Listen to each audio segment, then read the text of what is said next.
14 মাস পর মিরপুর শেরেবাংলা স্টেডিয়ামে আন্তর্জাতিক ক্রিকেট ফিরেছিল বাংলাদেশ পাকিস্তানের সবশেষ টি-20 সিরিজ দিয়ে। বিরতির পরও অবশ্য হোম অফ ক্রিকেটে পিচের আচরণ বদলায়নি। লো স্কোরিং উইকেট ছিল প্রথম দুই ম্যাচে, সেই দুটিতেই জিতে বাংলাদেশ সিরিজ শেষ করে 2-1 ব্যবধানে। সিরিজ জিতলেও আলোচনায় ছিল মিরপুর শেরেবাংলার উইকেট, যা নিয়ে এবার নেতিবাচক প্রতিক্রিয়া দেখালেন বিসিবির ক্রিকেট অপারেশনসের চেয়ারম্যান নাজমুল আবেদিন ফাহিম। সিরিজের প্রথম দুটি উইকেটই উভয় দলের ব্যাটাররা খাবি খেয়েছে, খেলতে পারেনি বড় ইনিংসও, যে কারণে সফরকারী পাকিস্তানের কোচ অধিনায়ক করা সমালোচনা করেছিল।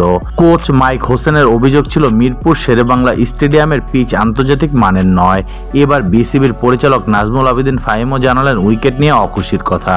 গতকাল গণমাধ্যমের মুখোমুখি হয়ে ফাহিম জানান, বোর্ড থেকে লো ও স্লো ট্র্যাক বানানোর কোনো নির্দেশনা দেওয়া হয়নি। বিসিবির এই পরিচালক বলেন, বিসিবি স্পোর্টিং উইকেট করার চেষ্টা করছে, এখনো করতে পারেনি। যারা এটি করে এই দায়টা তাদের। আমার মনে হয় না বোর্ডের দিক থেকে বলা হয়েছে লো স্লো উইকেট করতে হবে। আমরা চাই বাউন্সি উইকেট হোক।